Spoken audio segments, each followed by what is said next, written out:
নমস্কার, আমি ডাক্তার অনিরুদ্ধ দে, consultant homeopath.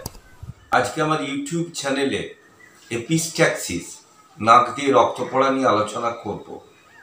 এখনও যারা আপনারা আমার চ্যানেল সাবস্ক্রাইব করেননি তাদেরকে চ্যানেলটি সাবস্ক্রাইব করার অনুরোধ করছি এবং ভিডিওগুলি শেষ পর্যন্ত দেখার জন্য আবেদন করছি। এপিস ট্যাক্সিস নাক দিয়ে রক্ত পড়া অনেকের অনেক সময় অনেক বয়সে নানাভাবে নাক দিয়ে রক্ত পড়ে, তবে নানা কারণে এগুলো হতে পারে।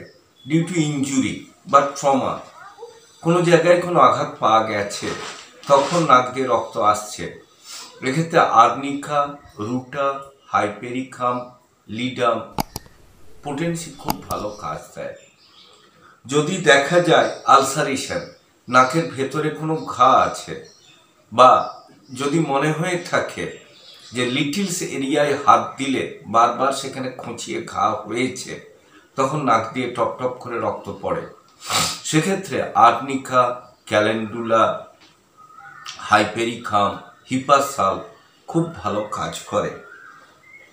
যদি কোনো নিউ গ্রোথ হয়ে থাকে, যেমন অ্যাডিনয়েড গ্রোথ, পলিফাইব্রোমা, এগুলোর ক্ষেত্রে কিন্তু এক এক রকম চিকিৎসা হয়। ক্যালকেরিয়া কাপ, ক্যালকেরিয়া ফ্লো, ক্যালকেরিয়া ফস, এমভিটিউক্রিয়াম পলিপের জন্য।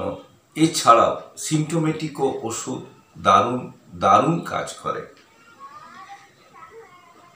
আবার যদি দেখা যায় যে আলসারেশন হচ্ছে, যে ট্রমার পরে ঘা হয়েছে, ঘাটা সারছে না, তার জন্য এটা হচ্ছে, সেক্ষেত্রে কিন্তু আর্নিকা খুব ভালো কাজ করে, বা ক্যালেন্ডুলা, হাই পোটেন্সি খুব ভালো কাজ করে। টিউবারকুলার আলসার অথবা ম্যালিগন্যান্ট, টিউবারকুলার আলসার হলে তার টিউবারকুলার ট্রিটমেন্ট হবে, আর ম্যালিগন্যান্সি হলে তার সিএর চিকিৎসা করা বাঞ্ছনীয়, না হলে নাক দিয়ে রক্ত পড়া থামবে না।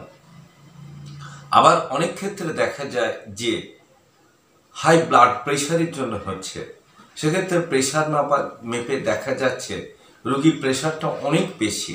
সেক্ষেত্রে আপনার প্রেশারটা কন্ট্রোল করতে হবে। গ্লোনুইন পোটেন্সি দেওয়া যেতে পারে, রাউলফিয়া মাদার, প্যাসিফ্লোরা মাদার, এই সমস্ত দিয়ে তার প্রেশার কন্ট্রোল করলে কিন্তু নাক দিয়ে রক্ত পড়া বন্ধ হতে। তবে অনেক ক্ষেত্রে দেখা যায় যে কারণগুলি বলা হলো সেগুলো কিন্তু সচরাচর দেখা যায়।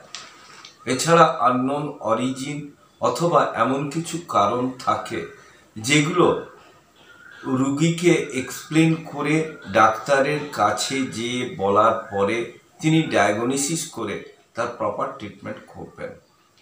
নচেত আপনি কোনো একটা ওষুধের নাম জেনে, কারণ জেনে সেটা খেতে যেয়ে নিজে কিন্তু একটা সমস্যার ভেতরে পড়তে পারেন। অতএব সর্বক্ষেত্রে আপনাকে প্রপার ট্রিটমেন্টের জন্য কোনো ডাক্তারের কাছে যাওয়া বাঞ্ছনীয়। আমার চ্যানেল যদি আপনাদের ভালো লাগে অবশ্যই লাইক করুন, শেয়ার করুন, কমেন্ট করুন, সাবস্ক্রাইব করুন, হোয়াটসঅ্যাপে লিঙ্কে নিজেদের অ্যাড করুন।